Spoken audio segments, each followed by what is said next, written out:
Morning, everyone. Welcome to City Life. I'm Cliff Krieger, Monday host. We're joined by Jim Peters, way out in the Highlands. In the studio is George Rulis, Fruin Kimbang. Good so morning. That means we're going to talk about a lot of things this morning. But I wanted to start out, it turns out that Lowell is pretty cosmopolitan in a lot of ways. There are apparently, and the in-term up here in the Lowell area is social determinants of health. When we look at the fact that blacks are 6.5% of Lowell, but they're 18% of the coronavirus cases, that indicates that there is something going on. It's either genetic or it's social, cultural, or it's systemic racism. And I think that needs to be explored. So to that extent, I agree with the public health emergency. Now, there's a letter out there, and they've got 5 steps, and I'm going to mention them, and I think we're going to talk about them just a little bit. Step 1, articulate and communicate the city's commitment to diversity, equity, and inclusion, and talk about its objectives and strategies. I mean, that seems pretty straightforward and acceptable to me. How about you guys? Step 1. Yep. George? I don't have anything to say about it because I think this is a farce. The whole thing is juvenile, and I don't think we have the problems that these people are saying we have. As far as the city council, I certainly hope that they do not classify this thing the way it's supposed to be. And it's not racism. The racism that comes about, in my mind, is those people that are creating the problem and not solving the problem. I think the city of Lowell has done everything it could to solve problems before they've happened in many instances. I think our police department has done a fantastic job. I think the city council, well, some people have done a pretty good job, but for them to protest, what are they protesting about? What problems do we have? Has anybody actually sat down and discussed what problems we have?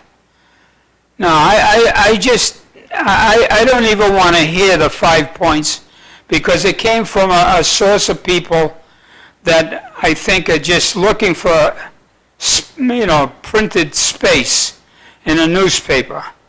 And I'm just fed up this nonsense that we have a problem. We don't have a problem in Lowell. I mean, when I was going to school, I was called all kinds of names because of my last name. But they got over it. Okay, and I think those are the issues. But, am I racist? Go ahead, say I'm a racist. Who cares? Who cares? But I do have a right of freedom of speech, and I don't want to be hamstrung because somebody says, I don't like the way you said it, you're a racist. Give me a break, will you? This is garbage, and I think the city council should take a good hard look at themselves and say, hey, when I was going to school, did they call me names? Absolutely.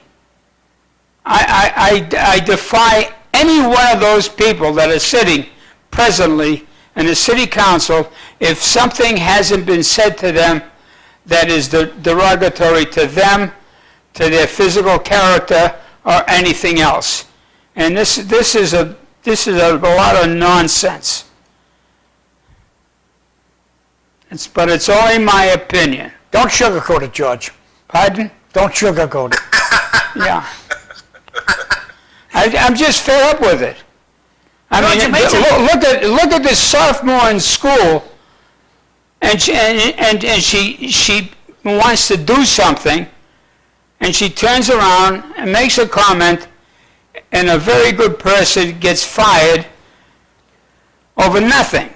I think it's nothing, but I'm surprised. George, can I ask you a question? Go ahead. None of what? Can I ask you a question? Ask me the question. You might not like the answer. Yeah, you talked about your freedom to speak, and then we are in America, and then you are trying to shut down the freedom of the other people to speak. Are we in Russia, China, or all these other places? Why should I'm not shutting anybody down. But I want them to talk about the issues, Fru. I want them to talk about if we have an issue, then let's identify an issue. And I haven't seen any issue that we can identify in the city of Lowell that creates this hullabaloo. So there is that.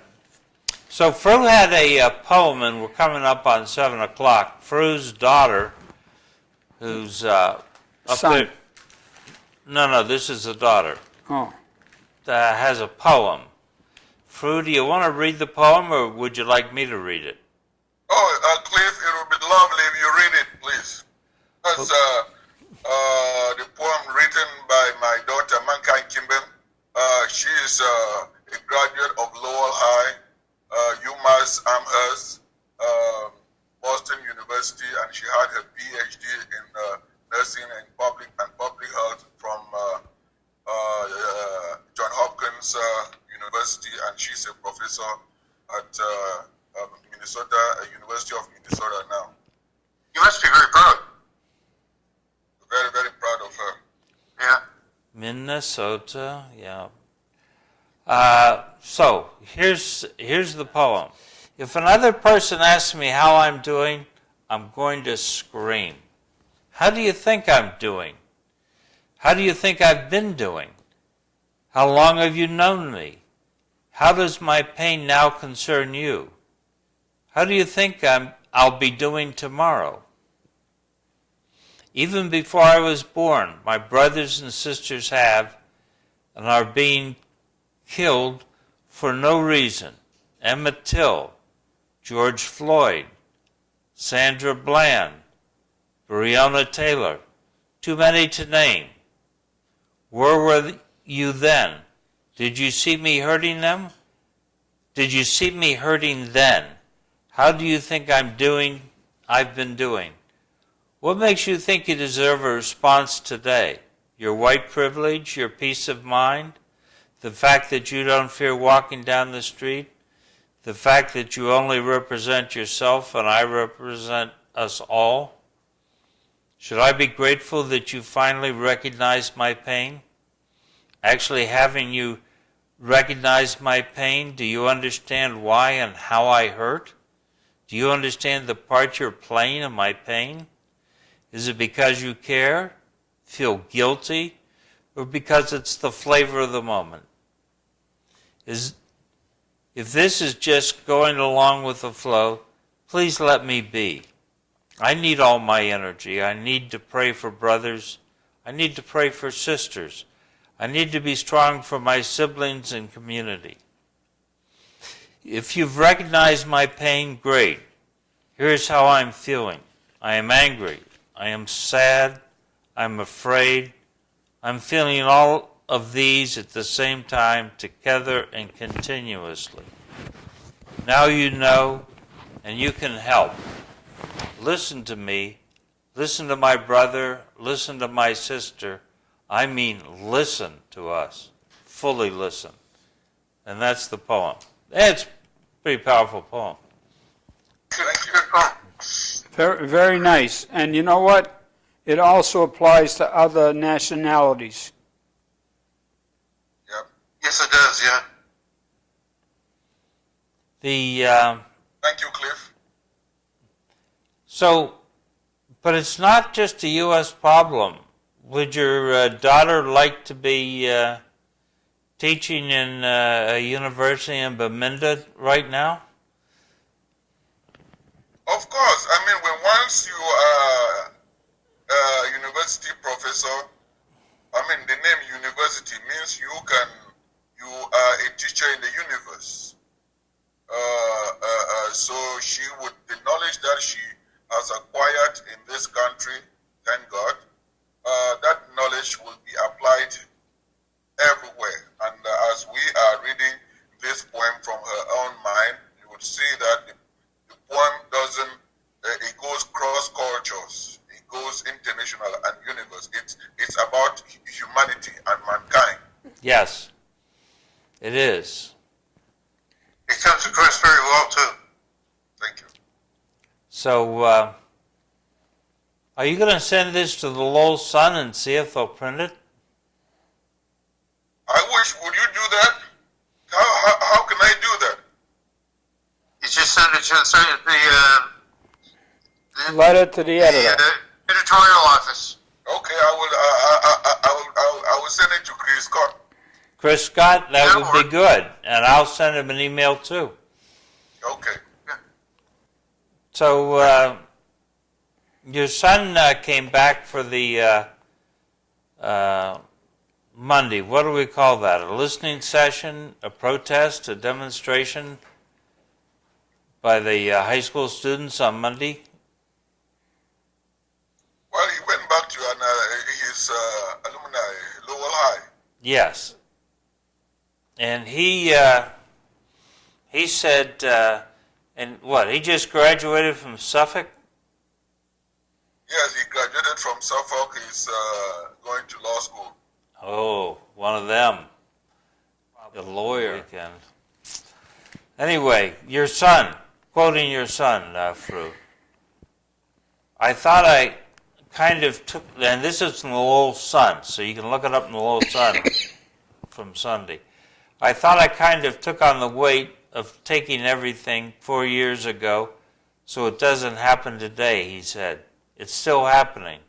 All the teachers that were there 4 years ago are there now. Kids that were in middle school are in high school now. So your son seems to be suggesting there are systemic problems in the school system. Is that what he tells you? Well, it doesn't seem to. What do you think? Is there any systemic problem for him to have been elected by his classmates, both white, aged brown and black, to represent them as their class president? Then 12 white kids went on social media, were exchanging derogatory statement that he's black, he's African, and that he should be lynched. He doesn't deserve to be that. And that was the same week that 10 students were massacred in Colorado. And there, no staff, even the housemaster at Lowell High, called the parents of the 12 kids and spoke to them. But none of them ever called me or my wife until the following day. While this was going on, my son was wandering the hallway of the school, and anyone could have harmed him. The schoolmaster, the housemaster, all of them know. So he was miserable. And does the action speak louder than himself? That's the system. And since then, what has happened? Nothing has happened. And we are back there 4 years after that. Is he right to say that nothing has changed? No, it is the system. They can change people, but the system is what it is. Okay. So, how do we change the system? Why change the system? Well, I think Fru's saying the system failed. Well, Well, but that is the problem right there. If you don't see anything in the system, which probably, and from my story there, which show that maybe if it benefits me, I don't need to change the system. But sometimes we as human beings, my father always told me that the shoe knows the angle it pinches most. Put your feet in my shoe, and then you would definitely know that the system needs to be changed because it is lopsided. And I would tell you that when my son was going through that, I told him, son, the world is a rough place out there. Be calm, be quiet, and learn from it. Don't take this in the negative way. And some people were even advocating that I should insist that those children be dismissed. I said no. Every child, they make their own mistake. And these are the very students from this experience. They will come up and reform the system and change the system. But if I insist that they should be penalized or suspended from school, that opportunity has been lost for them learning from their mistakes. And they will go along to change the world. And that is the kind of spirit that I give my children. I think that's a really important message, and I'm extremely impressed with the fact that you're so good with it. It's a part of you I didn't know. Well, I think it's more to it than that. I think Fru hit it right on the head. His father told him. So it starts at the home. It really doesn't start in the school. We had a problem 4 years ago where a school committee member was embarrassed because the school committee member's son was making racist comments out on social media. That's not a good thing. The world did not come to an end. It's not a good thing, but it's only one individual. And Cliff, and if I can say that there are people like this who would say that yes, it's one individual, let's push it on the rock, under the rock, but that is the tip of the iceberg. And if we fail to acknowledge that, and we only advertise that Lowell is a mosaic, Lowell is a melting pot, it can only be a melting pot if it pleases us, but it doesn't. We cannot stand up for all. I believe in the theory that the power of the people is more important than the people in power, and we, the people, will can one day serve in power, and that if we have that opportunity to serve in power, we should be able to know that we come from the people, and that it is the power of the people that put us to serve, and you are serving all, not just one, not just few people. Oh, that's nothing but rhetoric. Would you like to see the police department disbanded? Would you like to see the fire department disbanded? George, I have worked with the police department from 2000. You are talking to the wrong person. And traveled to Washington D.C. Attended the chiefs of police conference in California and here on. No. Let's talk about Lowell. No. Let's talk about Lowell. I'm talking with the Lowell police representing Lowell. I worked with Commissioner Ed Davis. I traveled with him to Washington to the Justice Department about Lowell. Okay, I worked with Superintendent of Police Kenneth Levalle. I invited him to the African community, to the churches, and even with Commissioner of Police Taylor, and even Commissioner of Police Richardson.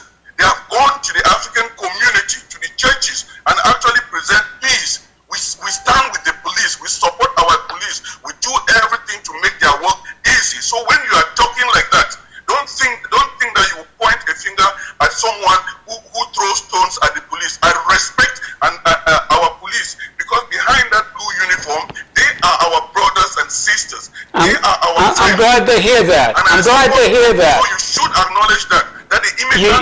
You just proved my point. Okay. You just proved my point. Yeah, but you shouldn't throw things like that to label people as hating the police. The police are here to defend us, and they have defended us honorably. Sometimes they say that if your neighbor's house is on fire, make sure you help quench it. Don't wait until it comes to you. We always wait until things happen before we try to resolve it. Well, I think that this is why we need to have a more open discussion. Over the weekend, there was a demonstration down in the nation's capital Washington, D.C., in southeast Washington, Anacostia. So that's the poorer section of Washington. But it was a demonstration in support of the police, because the residents down there know that the police make a difference. They certainly do. We need to work to deal with those aberrations, those problems where individual police officers or maybe groups just get out of control and do things that are not good. We can only take that happens, right? We can only take what's in front of us. If our city is run right, and we have peace and harmony, at least reasonable peace and harmony, then I don't see any of these issues.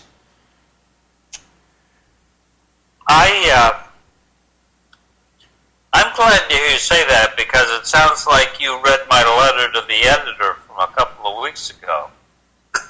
This issue needs to be solved at the local level, not at the federal level, not at the state level. Exactly. At the local level. Okay.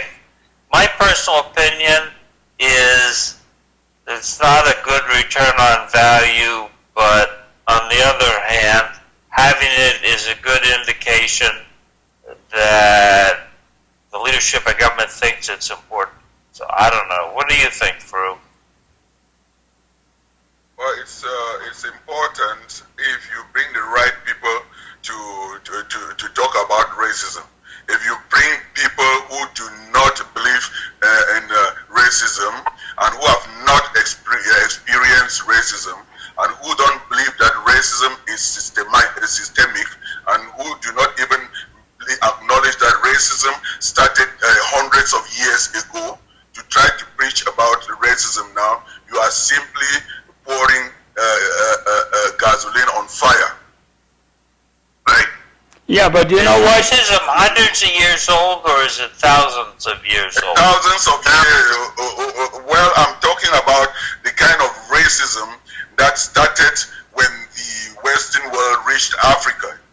Cliff, you remember I sent you an article of a British consul who went to Africa and saw how Africa was organized, civilized, advanced, and he wrote back to the King of England. That was in the 17th century, and saying that the way I have seen how advanced and these people are, the only way we can defeat them is to make them look inferior, make them worship our gods, take their names. When you have that article, it didn't come from me. His picture is on it. That shows that the kind of racism that is being practiced now, and mostly not even giving credit that the black man has done anything. If you go to the schools here, even in this blessed country of ours, you ask for them to name black inventors, black engineers, and black doctors who have performed open heart surgery, did the first Simec surgery. No one will mention that, and they are intellectuals who are saying that blacks are inferior intellectually and morally and mentally. Well, I agree with that, Fruit. I have a friend in Frankfort, Kentucky, who I was talking to yesterday or the day before, and he said, I said, Carol, have you ever known this type of racism before? And he said, happens all the time. And he's black. So I said, well, I'm sorry about that. I wish it didn't. But you tell me whether you have read any book written by an African about Africa, or in general, have you read any book written by anyone about Africa? Well, South Africa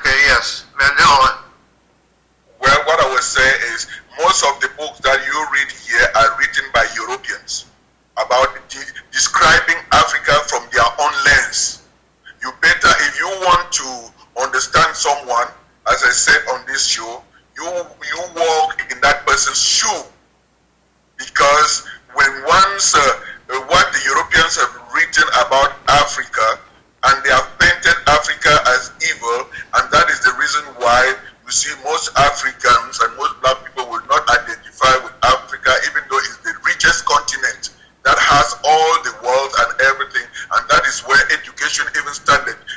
You know, the University of Timbuktu, going back to civilization, but those things are not referenced, they are not mentioned in the West.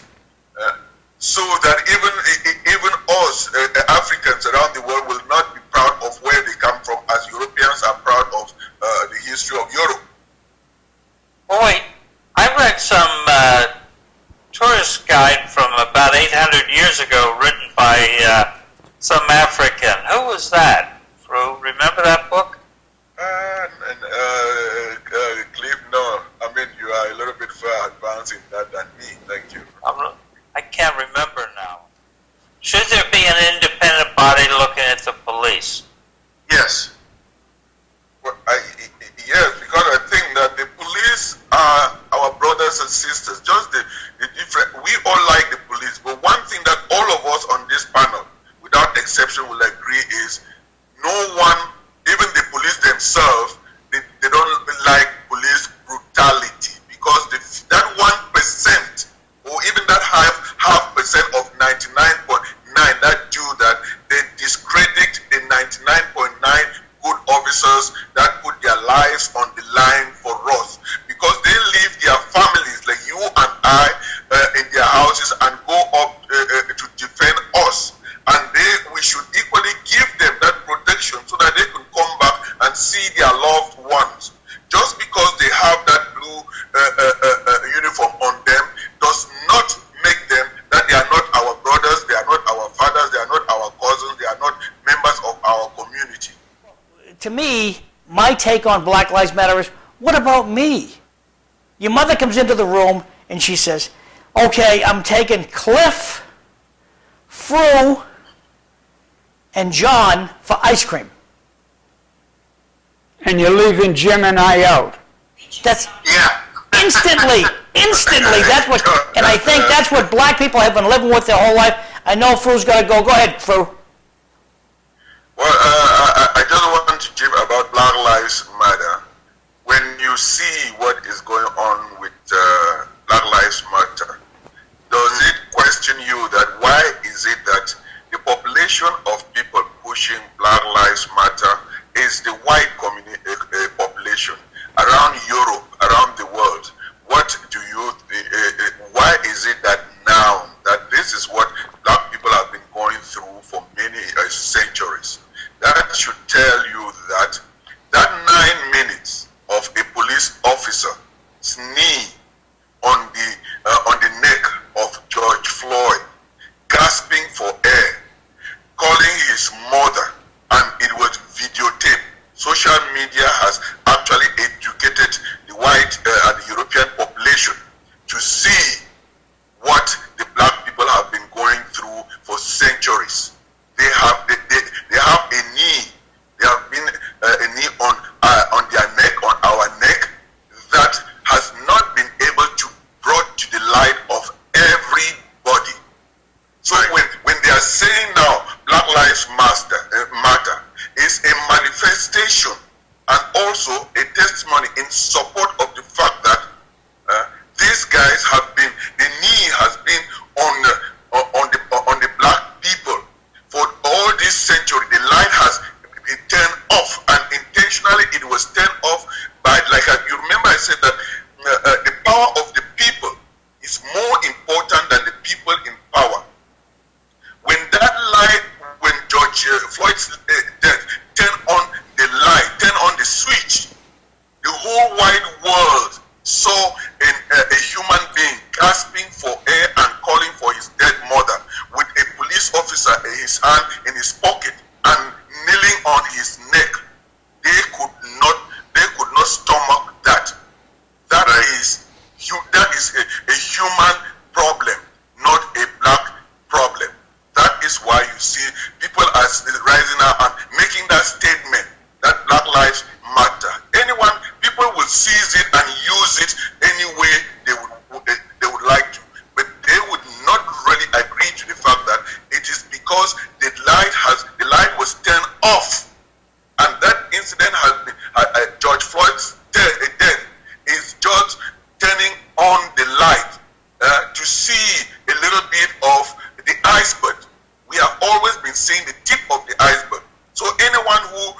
goes ahead to say Black Lives, that sign or whatever, it is now an education for white people to go and read what is not even written in books. And kids are now, if we are talking about racial harmony, that is, it should start by educating ourselves. Now, on the Black Lives Matter issue, okay, what I'd like to ask you, Fru, and I'm sure you think about this more than the average bear, so I appreciate your comments this morning. But respectfully, okay, what about all the abortions that we're seeing going on right now? What about all the murders that happened over the weekend in Chicago, in Detroit? Not that I even know a number, but I know in New Orleans, they never get any press. When a black person kills a black person, when a black woman has an abortion, why is this not at least thought about or talked about? Over to you, Fru. If you can answer, fine. If you can't, I respect that too. John, the thing is, that's a diversionary tactics. Approach problems head on. Solve a problem. That all of these are problems. Don't bring another problem to divert people's focus on solving an ill. That is not a way to solve problems. When you see people who do not want advancement, when they see someone trying to turn the switch on, they will be struggling to turn that switch off, so as to confuse people, and that there are these other things, there are these other. The government is made to handle multiple issues. We are human beings because we live by solving problems. That's the difference between you and I who breathe. Well, respectfully though, You're not answering John's question. I just want to say this, Fru, okay? It's okay, so this guy, a cop kneeled on his neck and killed the guy. Absolutely, positively wrong, okay? How many other people died in Detroit that weekend that a black on black killed a person? And I'm just asking the question, Fru. I'm not meaning to bring up any... People saying that those are wrong things, George, but we solve them. George, probably I may run off. If I may just end up by this, I have a huge request to make on your show, which is that you, all of you, as Cliff alluded to it earlier, that in 2016 there was a racial issue at Lowell High, and I quite remember that involved my family. We met in a room with 12 parents of the kids who wanted to lynch my son because he is black and because he was voted by his white friends, Asian friends, and blacks to be the president of this prestigious school that we have here in the city. Those parents, we met in the house at the superintendent's office on Merrimack Street with them. As we walked in, they were crying. They thought that we were going to sue or advocate that their children be dismissed or suspended from school. We said that I and my wife, we tell them that, you know, we have children. Children have to learn from their mistakes, and that we do not want these children to be dismissed from school or suspended. And then we wanted that it should be a learning lesson for them, and that we parents, we even agreed on that night that we will form a parent group so that we can walk around this racism issue. And my plea here is, those kids are graduates now from universities. They are out into the world. I would be very, very happy if they can reunite with the current atmosphere in the country now and express their experience and what they have learned and how they can use their experience at Lowell High to be able to change Lowell and change the world and make it a better place. And also for those parents to also unite with us to see how, from our own experience, we can bring a positive impact that will make Lowell strong. And I'm going to give you the last. I'm going to give you the last word. Okay, thank you very much. I think this August panel, all of you have very great minds, and we learn from each other. And I hope that our audience too appreciate our time sharing our personal opinions. And I pray that the people out there should not take it personal. And if they do take what we say, share our views personal, I mean, that will be stifling and freedom of speech. And I really enjoy wonderful panel. And I'd like to say City Life Show is the place to go and the window to the world. Fru, can you Thanks, Fru. can you explain the outfit that you were wearing at the senior center? Oh, thank you very much, George. You know, I am of the royal family in Amazonia, and the king, my grandfather, I actually brought him to share. I brought a little bit of African culture to the city hall, and 2 times here. That is my heritage. That is who I am. You know, I mean, when you saw me and my children grow up there, I was just expressing what my father told me, that son, your culture is your identity. And when I stood in front of everyone there, I could only hear his voice speaking through me and my children, that, you know, we are bringing Africa to share to the wonderful people of Lowell. I thought that was very nice of you. Thank you. Hey, look, before you go, I got to take a picture for the president.